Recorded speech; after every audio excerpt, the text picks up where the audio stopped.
បន្តទៅទៀតជំនុំជម្រះខាងប្រលឹងវិញ្ញាណបងប្អូនធ្លាប់អធិដ្ឋានសម្រាប់ក្តីសុខអ្នកដទៃបងប្អូនអធិដ្ឋានសម្រាប់ពួកជំនុំបងប្អូនអធិដ្ឋានសម្រាប់អ្នកជឿព្រះដូចគ្នាបងប្អូនអធិដ្ឋានសម្រាប់ប្រទេសជាតិបងប្អូនអធិដ្ឋានសម្រាប់ពិភពលោកទាំងមូលអញ្ចឹងឆ្នាំនេះបងប្អូនបានពរដូចនេះបងប្អូនជ្រូតបានផលនឹងមកវិញដូចគ្នាដែរយល់បងប្អូនជ្រូតបានផលត្រឡប់មកវិញដែរជំរុកបងប្អូនផ្ទះបងប្អូនគ្រួសារបងប្អូនទទួលចាប់ពីថ្ងៃនេះតទៅបាទអ្នកដែលអធិដ្ឋានអ្នកដែលខ្វល់ខ្វាយពីបងប្អូនរបស់ខ្លួនបាទចាំបាននេះស្ត្រីពីដីពុនដែលគាត់ក្លាប់ឡានហើយគាត់ស្រឡាញ់តែព្រះទេតែគាត់ស្រឡាញ់បងប្អូនខ្លួនឯងនៅពេលដែលគាត់នៅក្នុងបន្ទប់ ICU បន្ទប់គ្រប់សង្គ្រោះបន្ទាន់ព្រលឹងគាត់នៅមាត់ទ្វារឋានសួគ៌ដែលខ្ញុំធ្លាប់ធ្វើវិនទីបន្តហើយបងប្អូនស្រឡាញ់ព្រះអត់ស្រឡាញ់រួចខ្លួនទៅដល់មុខទៀតទេវតាសួរទៀតស្រឡាញ់អ្នកជិតខាងអត់លុតចង្គង់ពីអ្នកប្តីប្រពន្ធដល់តែមានសម្លេងពីក្នុងរបងឋានសួគ៌ផ្ដល់ឱកាសបានគាត់ភ្ញាក់ពីគេភ្ញាក់ពីស្លាប់នៅក្នុងគាត់ស្លាប់21នាទីស្លាប់ចង់កន្លះម៉ោងហើយគេរៀបយកគាត់ទៅហើយបាទពេលហ្នឹងពេលដែលគាត់ចាប់ដើមបាទគាត់ចាប់ដើម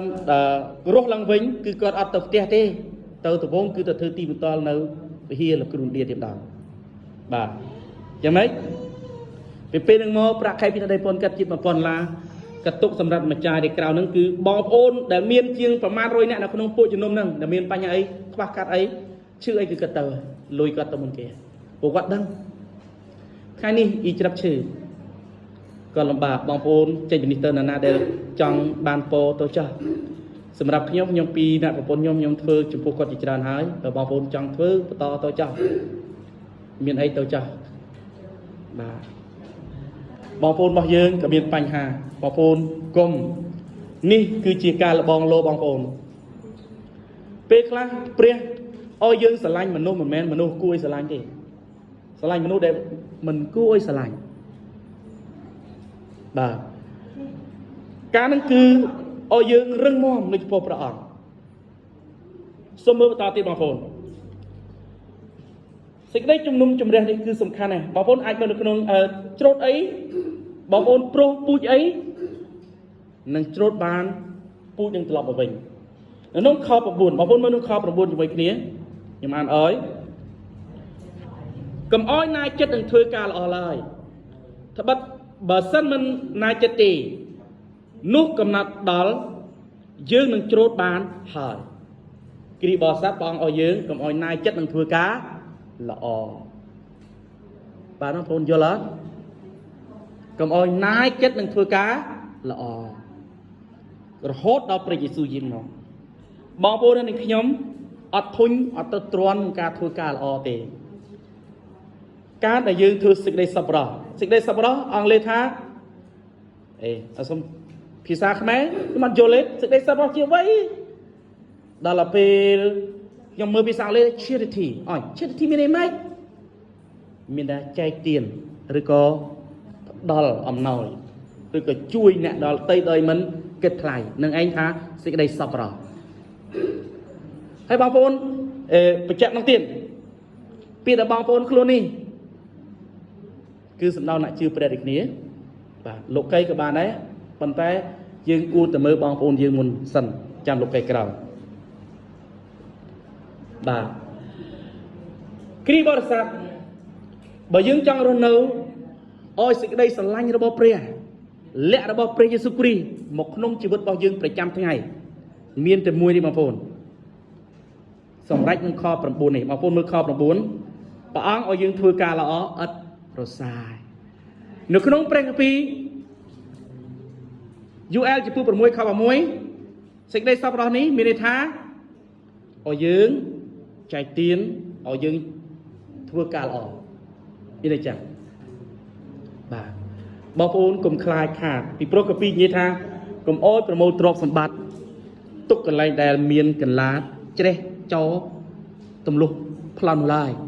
តែអោយប្រមូលទ្រព្យសម្បត្តិទៅណាទៅឋានសួគ៌ទ្រព្យសម្បត្តិអ្នកនៅទីណាចិត្តអ្នកនៅទីនោះ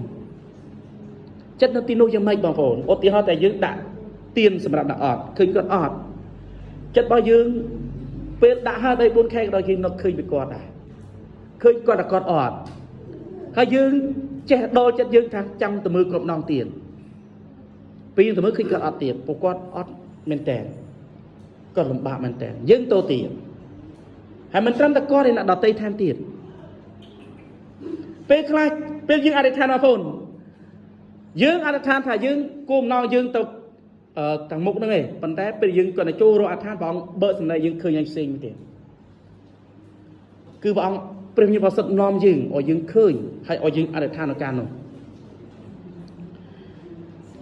ពេលនោះបានបងប្អូនអាចដើរសម្រេចតាមព្រះបន្ទូលផងព្រះបានប្រសិនបើយើងអ្នកជឿព្រះយេស៊ូវគ្រីស្ទយើងដើរខុសពីព្រះបន្ទូលព្រះហើយយើងអត់យល់អ្វីដែលព្រះអង្គមានបន្ទូលក្នុងសម័យកាលនេះយើងច្បាស់ជាភ្លាត់ហើយបងប្អូនបាទបំពាក់គ្រឿងសឹករបស់ព្រះនោះគឺសេចក្តីស្រឡាញ់ភាពបរិសុទ្ធព្រះអង្គនៅក្នុងយើងប្រសិនបើយើងមិនបំពាក់គ្រឿងសឹករបស់ព្រះគ្រឿងសឹកនៃពន្លឺសេចក្តីបរិសុទ្ធសេចក្តីសុចរិតសេចក្តីស្រឡាញ់របស់ព្រះនៅក្នុងយើងមិនសេចក្តីស្រឡាញ់ខ្លួនឯងណាលឿនខែមិនញ៉ាំតិចញ៉ាំតិចទៅពឹងព្រោះបាទកុំនិយាយថាខ្ញុំទៅបង្ហាញសេចក្តីស្រឡាញ់របស់ខ្ញុំឲ្យគេឃើញ no សេចក្តីស្រឡាញ់របស់ព្រះចុះព្រោះសេចក្តីស្រឡាញ់របស់យើងរបស់មនុស្សថ្ងៃនេះយើងស្រឡាញ់គេស្អែកឡើងយើងតូចចិត្តខាងស្អែកយើងអាចទាស់នឹងគេមែនទេតែសេចក្តីស្រឡាញ់របស់ព្រះអត់ពុតនិយាយទេក្នុងរយៈពេល5ឆ្នាំពី2020តែពី2018មកដល់ឥឡូវ7ឆ្នាំចាស់ពួកមូស្លីមពួកអ្នកជឿលើសាសនាអ៊ីស្លាមនៅតំបន់អាស៊ីបូព៌ាអ៊ីរ៉ាក់អ៊ីរ៉ង់ប្រមាណប្រទេសហ្នឹងរាប់ពាន់រាប់លានអ្នកកំពុងប្រែចិត្តជឿលើព្រះយេស៊ូវគ្រីស្ទគាត់ធ្វើទីមតលខ្ញុំអុយតង់ខ្ញុំមើលបន្តិចកុំអុយតែខ្ញុំអត់មានផុសតាងបងប្អូនមើលតិចចុះមានអញ្ចឹងបាញ់មកអូខេ Why do I still dress up like a Muslim? And my reaction is always this way. Are you telling me all Muslims? គាត់ពាក់ដូចជាជនជាតិចាមមែនបងប្អូនគាត់ជឿលើព្រះយេស៊ូវគ្រីស្ទហើយគាត់ថាគាត់នៅពេលគាត់រៀនព្រះគម្ពីរខូរ៉ានអំពីសេចក្តីបង្រៀនរបស់ព្រះអាឡាគឺឲ្យសម្លាប់ឲ្យស្អប់ខ្មាំងសត្រូវហើយឲ្យស្អប់អ៊ីស្រាអែលហើយឲ្យស្អប់អាមេរិកកូនកើតមកប៉ិនធីរ៉ាប៉ិនអាយុ5ឆ្នាំអាយុ3ឆ្នាំគឺបង្រៀនឲ្យស្អប់អាមេរិកឲ្យស្អប់អ៊ីស្រាអែលឲ្យស្អប់គ្រីស្ទបរិស័ទអូតែឃើញទីណាពួកគាត់បូជាជីវិត24ម៉ោងបើចង់សម្រាប់នរណាគឺពួកគាត់អាចបូជាដោយព្រះអាឡាបាទថ្ងៃមួយគាត់វាយអ៊ីនធឺណិតគាត់ឆ្ងល់អំពីសាសនាគ្រីស្ទគាត់មើលពេលមើលគម្ពីរត្រង់ចំណុចមួយបងប្អូនដឹងមែនព្រះយេស៊ូវដែលយើងរៀនអាទិត្យមកនោះនៅក្នុងព្រះគម្ពីរម៉ាថាយជំពូក5ខ40ជាងនិយាយថាម៉េចឲ្យយើងស្រឡាញ់ដល់ខ្មាំងសត្រូវមែនទេហើយអធិដ្ឋាននឹងអោយពោដល់អ្នកបតិចដាសៃណាអញ្ចឹងហ៎ខ្ញុំបានមើលពួកគាត់ប្រមាណคลิปសិតតែអ៊ីស្លាមដែលជឿព្រះយេស៊ូវគ្រីស្ទគឺគាត់លើកព្រះបន្ទូលទាំងអស់គាត់ថាអាឡាបង្រៀនគាត់ឲ្យសម្លាប់ខ្មាំងសត្រូវស្អប់ខ្មាំងសត្រូវតែព្រះយេស៊ូវបង្រៀនគាត់ឲ្យស្រឡាញ់ខ្មាំងសត្រូវឲ្យពោដល់អ្នកបតិចដាសៃនេះគឺគាត់ប្រែចិត្តខ្លាំងណាស់ពេលខ្លះអ្នកខ្លះបងប្អូនដែលគាត់ត្រៀមនឹងធ្វើភារវកោពាក់ក្របបែកដើម្បីទៅបន្ទោសកន្លែងណាមួយឯងពាក់ឲ្យអស់ហើយពេលនោះព្រះយេស៊ូវលេចមកឲ្យគាត់តែម្ដងវីដេអូខ្លះ ព្រះយេស៊ូវលេចមកគាត់មានទូទៅម៉េចកូនអើយថ្ងៃនេះឯងត្រូវបោះបង់ការរបស់ឯងមករកអញហើយគាត់និយាយទាំងយំហើយគាត់មិនដែលស្គាល់ដល់ព្រះយេស៊ូវមកទេគឺគាត់ប្រែចិត្តគេធ្វើមហាសន្និបាតនៅក្នុងទីក្រុងមួយមានអ្នកជឿព្រះប្រហែលជាអ្នកជឿព្រះយេស៊ូវគ្រីស្ទប្រហែលជា30-40នាក់ទេប៉ុន្តែមហាសន្និបាតនោះគឺមិននៅលើអគារទេគឺនៅក្នុងពហុកលាដ្ឋានមួយអញ្ចឹងពួកមូស្លីមគេនាំគ្រួសារគេមកអ្នកខ្លះមកដើម្បីដឹងអីណាមកដើម្បីបន្ទោសក្របីទេដើម្បីសម្លាប់គ្រីស្ទបរិស័ទនៅក្នុងជាង300នាក់នៅក្នុងស្ថានហ្នឹងទេតែអាអ្នកមកនឹងជាងជិត 50000 នាក់មកនឹងចូល10000នាក់ឯងមកគាត់ស្ដាប់ការថ្វាយបង្គំព្រះនោះមានប្រែចិត្តទាំងអស់ប្រែចិត្តមកថាមកបន្ទោសក្របីមកសម្លាប់គ្រីស្ទបរិស័ទបែរទៅជាមកទទួលជឿព្រះយេស៊ូវគ្រីស្ទមានអមម្នាក់មួយគាត់ថាគាត់មកនេះគឺគាត់មកមិនមកដើម្បីថ្វាយបង្គំព្រះយេស៊ូវទេគឺគាត់មកដើម្បីសម្លាប់គ្រីស្ទបរិស័ទតែឥឡូវនេះគាត់ឃើញព្រះពិតចលនានៃព្រះបរិសុទ្ធធ្វើការជាមួយពួកគាត់ខ្លាំងបងប្អូនអ្នកខ្លះខ្វាក់ភ្នែក40ឆ្នាំអ្នកខ្លះមានបញ្ហានៅក្នុងគ្រីស្ទនៅក្នុងអ្នកអ៊ីស្លាមនេះបងមកគឺព្រះធ្វើការឲ្យពួកគាត់ជាទាំងអស់អស្ចារ្យមែនទេយីលាននេះខ្ញុំអត់ខ្លាចនឹងធ្វើទីបន្ទាល់សម្រាប់អ៊ីស្លាមទេតែខ្ញុំខ្លាចធ្វើទីបន្ទាល់សម្រាប់គ្រីស្ទបរិស័ទតែជឿព្រះហើយមិនប្រែចិត្តមិនស្ដាប់តាមព្រះបន្ទូលព្រះអ្នកអត់ជឿលើព្រះយេស៊ូវហើយអ្នកដែលគាត់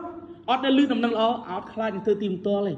នឹងប្រកាសល្អហើយបរិញ្ញាព្រះបន្ទូលទេប៉ុន្តែខ្ញុំខ្លាចបំផុតអ្នកជឿព្រះឲ្យត្រឡប់ទៅវិញខ្ញុំខ្លាចអ្នកជឿព្រះមិនព្រមកើតជាថ្មីខ្ញុំខ្លាចមែនទេពីព្រោះពួកនឹងបង្រៀនមិនក៏អត់ប្រែចិត្តទេអត់ប្រែចិត្តទេដូចកាពីនិយាយចឹងគេមកដំបូងព្រះអង្គសម្អាតគេអារៈមួយចេញតែមកវិញអារៈប៉ុន្មានអារៈ7ពិបាកណាស់បងប្អូនគ្រីស្ទបរិស័ទដែលមិនព្រមស្ដាប់បង្គាប់ព្រះជឿលើព្រះ10ឆ្នាំ20ឆ្នាំហើយនៅដដែលពិបាកណាស់ពិបាកជាងអីទាំងអស់ចឹងថ្ងៃនេះសូមបន្តមេរៀនរបស់យើងហើយមានបរិសុទ្ធម្នាក់ដែលត្រូវគេបាញ់ប្រហែលជា10ថ្ងៃជាងមុន13 14ថ្ងៃមុនបងប្អូនដឹងហើយតែបងប្អូនយើងធ្វើទីបន្ទាល់នេះគាត់គឺជាអ្នកជឿលើព្រះយេស៊ូវគ្រីស្ទយ៉ាងពិតប្រាកដនៅប្រទេសអាមេរិកហើយគាត់នឹងឯងគឺអ្នកដែលតវ៉ាអ្នកដែលតបប្រឆាំងពួកខ្ទើយនៅលើប្រទេសអាមេរិក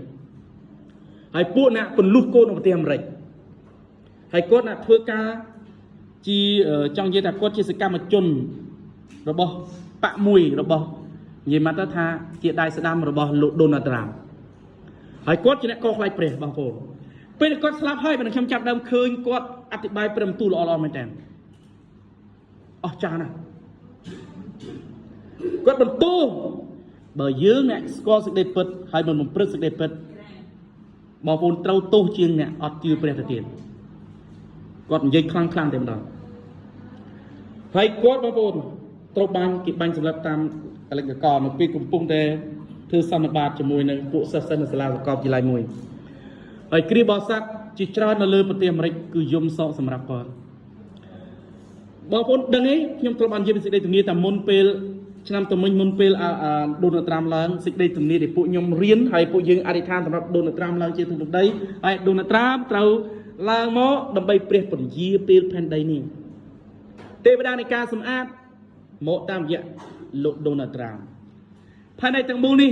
ដែលយើងអាចឃើញសង្គ្រាមអាចឈប់មានបញ្ហាទាំងអស់ហ្នឹងព្រឹត្តិការណ៍កន្លងគឺព្រះបានប្រើដូណាល់ត្រាំធ្វើការទេតែបើពេលណាបាត់ដូណាល់ត្រាំពីលើផែនដីលើដូណាល់ត្រាំធ្លាក់ពីតំណែងជាពេលវេលាដែលយើងត្រូវចូលក្នុងសេចក្តីងឹតទៀតហើយបងប្អូនត្រូវតែជឿពីព្រោះមិនតាន់ប្រហែល20ឆ្នាំទេទៅឆ្នាំទៅមុនហើយខ្ញុំក៏ធ្វើទីបន្ទាល់ជារៀនតារាបងប្អូនធ្លាប់ឮខ្ញុំនិយាយហើយគាត់នឹងឯងអ្នកដែលនៅពីក្រោយដូណាល់ត្រាំក្នុងការធ្វើការល្អនៅពេលដែលគាត់ត្រូវគេបាញ់សម្លាប់គេចាប់បានបរិសុទ្ធម្នាក់នេះគេអោយរង្វាន់ថាអ្នកណាដែលចាប់បានគឺគេអោយ1 លានដុល្លារតែដល់ពុករបស់គាត់ យកបកគលខ្លួនអុយប៉ូលីសគឺអត់យកលុយមករៀលទេហើយនៅពេលដែលប្រពន្ធរបស់គាត់ធ្វើសន្ទរកថាប្រពន្ធនេះប្រពន្ធរបស់គាត់បងប្អូនតោះអ្វីដែលពីគាត់និយាយទៅបងគេបីដែលជាទីស្រឡាញ់គាត់និយាយថាបីតាដែលគង់ឋានសួគ៌ទូលបង្គំសូមអត់ទោសដល់អ្នកដែលបាញ់សម្លាប់ប្តីរបស់ទូលបង្គំសិនអស្ចារ្យណាបងប្អូនខ្ញុំមើលទៀតខ្ញុំអស្ចារ្យមែនតើខ្ញុំយំតើមានអ្នកជឿព្រះយេស៊ូវគ្រីស្ទប្រហែលអ្នកដែលគេសម្លាប់ប្តីសម្លាប់ប្រពន្ធសម្លាប់កូនឲ្យអធិដ្ឋានអត់ទោសវាសិនរាល់ថ្ងៃនេះមិនបាច់ចាំតែគេសម្លាប់ប្តីសម្លាប់ប្រពន្ធទេសូម្បីតែមានបញ្ហាប្រទេសជាតិគ្រីស្ទបរិសុទ្ធក៏អធិដ្ឋានបំផ្លាញគេដែរប្រែចិត្តពីការនោះចេញពីព្រោះកាពីនិយាយថាឲ្យយើងធ្វើការល្អបន្តទៅទៀតមែនបងប្អូនគេយើងអានមិញដល់ថាម៉េចកុំអោយណាចិត្តនឹងធ្វើការល្អឡើយការល្អនោះគំនិតល្អធ្វើល្អអធិដ្ឋានសម្រាប់ខ្មាំងសត្រូវអធិដ្ឋានសម្រាប់ដែលគេមិនទាន់ស្គាល់ព្រះអង្គអធិដ្ឋានអោយគេនឹងជាការល្អដែលយើងត្រូវធ្វើមិនមែនដាក់ប៉ាច់ដាក់ដាសាគេទេដល់ទៀតខ្ញុំអានអើយកុំអោយយើងណាចិត្តនឹងធ្វើការល្អឡើយការល្អមានខាងសាច់ឈាមខាងព្រលឹងវិញ្ញាណសាច់ឈាមយើងគ្រប់គ្រងគេសាច់ឈាមយើងផ្ដល់អ្វីដែលយើងមានថែគេមើលគេតែខាងព្រលឹងវិញ្ញាណយើងអធិដ្ឋានឲ្យគេនិទានរូបគេនៅចំពោះព្រះ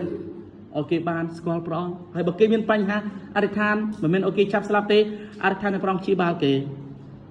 បើគេកំពុងតែកាំងសេដ្ឋកិច្ចព្រះអង្គឲ្យសូមអត់ទោសឲ្យគេសេដ្ឋកិច្ចដើរឡើងវិញបើគេកំពុងទុកចំនួនព្រះអង្គឲ្យសូមព្រះអង្គអត់ទោសសូមព្រះអង្គដកទឹកចំនួនមិនមែនឲ្យព្រះអង្គបញ្ជូនទឹកចំនួនបន្ថែមទៀតទេគឺគេបាក់ដីធននេះស្រុកបន្តទៀតមកព្រះអង្គមិនមែនទេការអាក្រក់កុំគិតដូចនេះអសោះបានអីមកវិញបងប្អូនខ្ញុំអត់និយាយច្រើនទេពីព្រោះមេរៀនច្រើនណាបងប្អូនមេរៀនច្រើនហើយខ្ញុំរៀនទៅមុខអត់រួចទេបាទការងារនេះយើងត្រូវធ្វើមានការហ្នឹងហើយយើងមានការ5យ៉ាងបាទបើអ្នកព្រោះអ្វីអ្នកនឹងជ្រុតផលហ្នឹងក្នុងខ8បងប្អូនមើលខ8បាទសូមមើលខ8អត់តាន់ឆ្លងកាត់ផ្នែកទី1ណានៅក្នុងមាន5ផ្នែកតែយើងរៀនផ្នែកទី1អត់តាន់ចប់ទេតោះចាប់ដើមខ8ណាដែលព្រោះខាងសាច់ឈាមរបស់ខ្លួននឹងច្រូតបានសេចក្តីពុករលួយពីព្រោះសាច់ឈាមនោះឯងតែណាដែលព្រោះខាងព្រះវិញ្ញាណនោះនឹងច្រូតបានជីវិតអស់កលជានិច្ចពីព្រោះព្រះវិញ្ញាណព្រះវិញ្ញាណបរិសុទ្ធមិនដែលនាំយើងឲ្យទៅខឹងគេស្អប់គេអត់ទោសទេព្រះវិញ្ញាណបរិសុទ្ធតែងតែបង្រៀនយើងឲ្យអត់ទោសគេឲ្យយើងមានក្តីស្រឡាញ់ឲ្យយើងមានប្រាជ្ញាមកពីព្រះអង្គតែសាតាំងវាបោកឲ្យឆោតយើងឲ្យយើងចង់គំនុំគេឲ្យយើងមើលអ្វីដែលមិនត្រឹមត្រូវដាក់បន្ទោសលើគេអវិជ្ជមានក្នុងចិត្តរបស់យើងអញ្ចឹងបើសិនជាយើងមានការហ្នឹងគឺយើងជាប់អន្ទាក់របស់សាតាំងហើយជាប់អន្ទាក់ហើយបងប្អូនជាប់អន្ទាក់របស់គេហើយអញ្ចឹង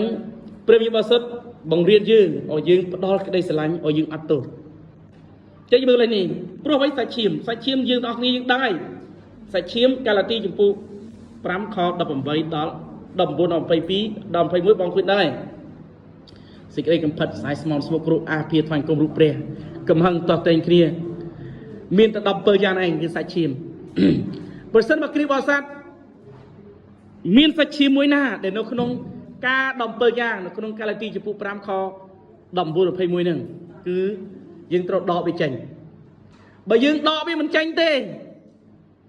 យើងមិនអាចគ្រងនគរព្រះជាមរតកបានឡើយនេះជាព្រះបន្ទូលរបស់ព្រះបាទខ្ញុំសូមអានបន្តិចចុះគ្រាន់បងប្អូនអាចមើលបានមកសម្បត្តិតែខ្ញុំរំលឹកតិចណាបងប្អូនណាសូមមើល19:21រាយកិច្ចការខាងសាច់ឈាមប្រកាសច្បាស់ហើយគឺជាសេចក្តីកំផិត សហស្មនស្មុកគ្រូអាហាភាថ្វាយគុំរូបព្រះមន្តគុំសំអប់គ្នាឆ្លប់ប្រកែកឈ្នានីកំហឹងទាស់តែងគ្នាបាក់បែកបាក់ពួរច្រណែនកាប់សម្លាប់ប្រមឹកស៊ីផឹកជ្រុលនឹងការអ្វីដែលស្រដៀងនឹងសេចក្តីទាំងនោះទាំងនេះផងហើយខ្ញុំប្រាប់អ្នករាល់គ្នាទុកជាមុនដូចជាបានប្រាប់រួចមកហើយថាអស់អ្នកដែលប្រព្រឹត្តដូច្នោះនោះនឹងមិនបានគ្រងនគរព្រះទុកជាមរតកបានឡើយកាឡាទីចំពោះ5ខ19ដល់21បាទ21បាទសូមមើលលេខនេះបើសិនជាការមួយណាទាំង17យ៉ាងហ្នឹងមាននៅក្នុងជីវិតរបស់យើងជាយាមដកហ្នឹងគឺមិនមែននេះឯងទេពឹងព្រះវិញ្ញាណបរិសុទ្ធ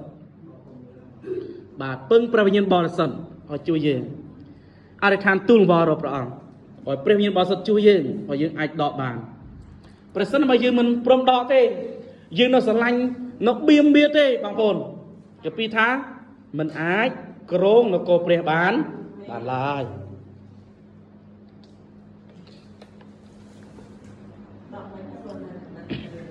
បាទ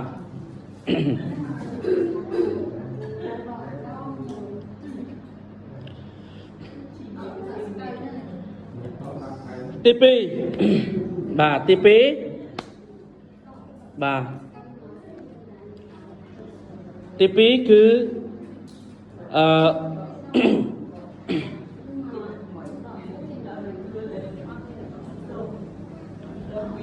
ពេលវេលាដល់ទៀតពេលវេលា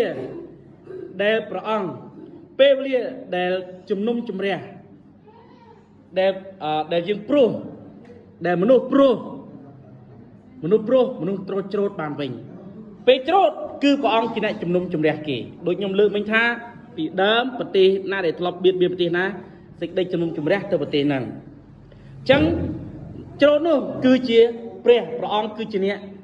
ជំនុំជម្រះបងប្អូនផែនដីទាំងមូលនេះចាប់តាំងពីលោកអេប៊លមកដល់សាការីចេញពីលោកយូហានបាទីសរហូតដល់សម័យយើងនេះផែនដីទាំងមូលនេះ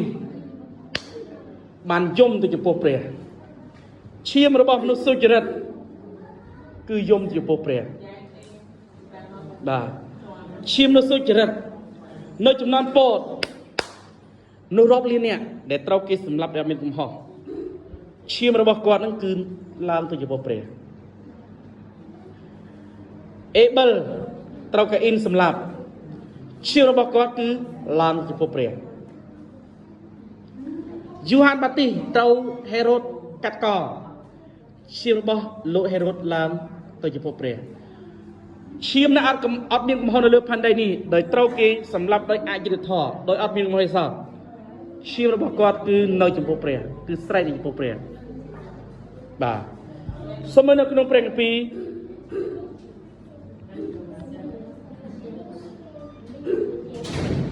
វិវរណៈចំពោះ6ខ10ដល់ខ11បាទសូមមើលជាមួយគ្នា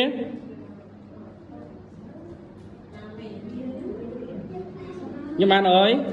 ចាប់ពីខ9ដល់ខ11ចុះបងប្អូនអាចទៀងជាមួយគ្នាសរសេរលឿនៗទៅលោកបកត្រាទី5នៅក្រមអាសនាខ្ញុំក៏ឃើញមានអស់ទាំងព្រលឹងមនុស្សដែលគេ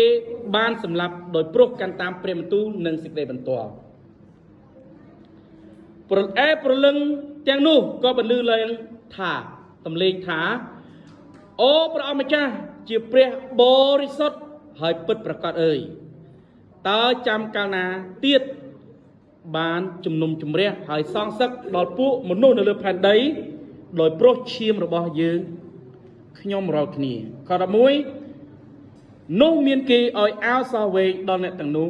ហើយក៏បានឲ្យឈប់សម្រាប់បន្តិចសិនទាល់តែពួកបបបំរើជាគូកន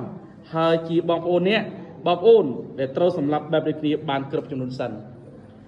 នៅក្នុងសង្គ្រាមលោកទី1និងលោកទី2អ្នកជឿព្រះយេស៊ូវគ្រីស្ទនៅក្នុងប្រទេសចិន នៅក្នុងប្រទេសរុស្ស៊ីនៅក្នុងប្រទេសអាល្លឺម៉ង់នៅប្រទេសកូរ៉េខាងជើងគឺត្រូវបានគេសម្លាប់ដោយឃោកឃៅមែនតាបាទអញ្ចឹងឈាមទាំងអស់ហ្នឹងគឺកំពុងតែស្រែកនៅចំពោះបល្ល័ង្ករបស់ព្រះដូច្នេះឈាមទាំងអស់ហ្នឹងនៅពេលដែលស្រែកចំពោះព្រះក្នុងកាពីថានៅពេលកាអ៊ីនសម្រាប់អេប៊លឈាមរបស់អេប៊លបានឡើងនៅចំពោះព្រះហើយព្រះអង្គបានយាងមកសួរកាអ៊ីនហេតុអីបានជាអីសម្រាប់បងអូនឯងមានអានកាពីហ្នឹងអត់ព្រឹងពីលោកកបាត់ចំពោះ4យើងឃើញហើយណាបាទឈាមទាំងអស់ហ្នឹងអ្នកដែលត្រូវគេសម្លាប់ដោយមិនដឹងអីសម្លាប់ដោយអត់ហេតុក្នុងចំណន់ពោតយើងក្តីក្នុងសម័យមុនតាពីអាដាមមកដល់សាការីបាទហើយពីសាការីមកដល់យើងឥឡូវនេះឈាមទាំងអស់ហ្នឹងមិនថានៅកន្លែងណានៅក្នុងទឹកសមុទ្រនៅក្រោមភ្នំនៅក្រោមណាឯងកន្លែងណានោះគឺកំពុងតែស្រែកទាមទារការសងសឹកពីព្រះដូច្នេះការដែលយើងឃើញរាល់ថ្ងៃនេះចាប់ពី2020នេះយើងអត់និយាយថាពី2000គាត់ទេយើងនិយាយថាពី2020មកដល់ឥឡូវតទៅយើងឃើញនេះមិនមែនជាការចៃដន្យទេគឺជាអ្វីដែលឋានសួគ៌កំពុងតែសម្រេចឋានសួគ៌កំពុងតែជំនុំជម្រះផែនដីនេះគ្រប់ជាតិសាសន៍នៅលើផែនដីយើងមានសក់បន្ទោសភ្នំភ្លើងហើយបន្ទោសភ្នំភ្លើងក្នុងឆ្នាំ2025នេះច្រើនណាស់បងប្អូនជាង80ករណីបាទហើយទៀតទឹកចំនួនហើយម្សិលថ្ងៃមិញអីគេព្យុះស៊ីហ្វុងវៃខ្លាំងមែនតើហើយគ្រប់កន្លែងសង្គ្រាមហើយឃើញប្រហែលអាទិត្យមុនគេនិយាយអំពីអីគេខែ Solar Degree គេនិយាយអំពីអីគេព្រះអាទិត្យដកខុសកន្លងអីមិនចឹងណាហើយមានបំណិចឯផ្កាយដែលត្រូវធ្លាក់លើផែនដីបងប្អូនខ្ញុំអត់ដឹងភាសានឹងបកប្រែមិនប៉ុន្តែចេះបងប្អូនសុំមើលកន្លែងនេះនៅពេលដែលបើសិនជាអាចផ្កាយដែលធ្លាក់មកលើផែនដីប៉ះនឹងផែនដីបងប្អូនដឹងទេប្រព័ន្ធភ្លើងអគ្គិសនីដែលយើងប្រើរងថ្ងៃគឺត្រូវដាច់ទៅស្វ័យបងប្រព័ន្ធអ៊ីនធឺណិតគឺយើងប្រើឡើងកើតទូរស័ព្ទរលត់គ្រប់កន្លែងយើងរនៅអត់ទូរស័ព្ទបានអត់រងថ្ងៃអត់ភ្លើងបានអត់បាទភ្លើងអគ្គិសនីដែលយើងប្រសិនបើអាចកាយធ្លាក់មកលើផែនដីមែនប្រព័ន្ធនោះប៉ះនឹងផែនដីឡាននៅលើផែនដីទាំងមូលមិនអាចបញ្ឆេះបានទេអាគុយទាំងអស់គឺកាំងទាំងអស់ប្រព័ន្ធអីទាំងអស់គឺជាប់កាំងទាំងអស់ប្រព័ន្ធឥឡូវយើងមើលធនាគារប្រព័ន្ធនេះគឺគ្រប់គ្រងដោយអេឡិចត្រូនិកទាំងអស់ត្រូវទេគ្រប់គ្រងដោយស្វ័យគេថាគេបច្ចេកវិទ្យាទាំងអស់ត្រូវទេបើប្រអប់នឹងរលត់ប្រព័ន្ធរលត់ប្រទេសលើផែនដីគឺអស់អត់មិនអីទេអត់ពឹងហើយសម្បីអ្នកវិទ្យាសាស្ត្រសម្បីគ្រប់គ្នាទាំងអស់បើឡានបើកមូលេងកាត់ម៉ូតូបោកទៅមូលេងកាត់ជាងទៅរួចម៉ូតូត្រូវការថ្មត្រូវទេថ្មអង្គុយត្រូវទេឡានត្រូវថ្មអង្គុយដូចនេះដែរពេលប៉ះមកប្រព័ន្ធថ្មប្រព័ន្ធទាំងអស់គឺត្រូវរលាយទាំងអស់គឺត្រូវធ្វើលេងកាត់អស់គឺរលត់ទាំងអស់ចឹងគេខ្លាចនៅរាល់ថ្ងៃខ្លាចជាងសង្គ្រាមទៅទៀតហើយការនឹងកំពុងតែមកដល់ឆាប់នេះគ្រីបរិស័ទដែលយើងអាចរួចនៅការនេះបានមានផ្នែកទៀតដែលសល់លើអស់មកបងប្អូនសូមត្រឹមតែនេះឯងទឹកក្រោយយើងនឹងតទៀតហើយខ្ញុំនឹងធ្វើការ live បរិញ្ញាបត្របន្តទៀតនឹងមានកន្លែងដែលល្អទៅទៀតពីព្រោះព្រះបន្ទូលព្រះអង្គរយៈពេល2សប្តាហ៍ល្អណាស់ព្រះយេស៊ូវគ្រីស្ទមានបន្ទូលមកកាន់លោកគ្រូឌៀននឹងអស្ចារ្យមែនតើអញ្ចឹងប្រព័ន្ធសុវត្ថិភាពសម្រាប់គ្រីបរិស័ទតែមួយគត់ចង់ដឹងអត់ចង់ដឹងហ៎ដែលយើងអាចរស់នៅក្នុងសម័យនេះបានប្រណេតរបស់ព្រះតូតពីឋានសួគ៌មកមើលមនុស្សនៅលើផែនដីទាំងអស់តែព្រះអង្គយកចិត្តទុកដាក់ហើយព្រះអង្គការពារតែអ្នកដែលខុសផ្លូវព្រះអង្គទេបងប្អូនអត់ចង់អាមែនអត់ដឹងទេប៉ុន្តែខ្ញុំនិយាយជាការពិត អ្នកជាប្រជាជននៅលើផែនដីរាប់អត់មែនប៉ុន្តែអ្នកក៏ខ្លាចព្រះហើយនឹងរស់នៅក្នុងសេចក្តីពឹងរបស់ព្រះគឺមិនមានច្រើនទេដូច្នេះបើយើងចង់បានប្រព័ន្ធសុវត្ថិភាពទោះបីរលត់យ៉ាងម៉េចក៏ដោយបញ្ហាកើតក្នុងសង្គមច្បូចបោះនៅលើផែនដីមិនក៏ដោយបើអ្នកណាដែលរស់នៅក្នុងព្រះគ្រីស្ទឈរក្នុងសេចក្តីពិតរបស់ព្រះគ្រីស្ទអ្នកនោះនឹងទទួលបានការការពារមកពីព្រះអ្នកនោះនឹងទទួលបានការគ្រប់គ្រងមកពីព្រះអ្នកនោះនឹងទទួលបានការបីបាច់ពីព្រះតែបងប្អូនរៀនពីឥឡូវតទៅឥឡូវនេះយើងកំពុងតែសុំបីព័ត៌មានក្នុងការសេចក្តីបង្រៀនព្រះបន្ទូលបងប្អូនក៏ប្រុងប្រយ័ត្នដែរមិនមែនចិត្តស្ដាប់ទេ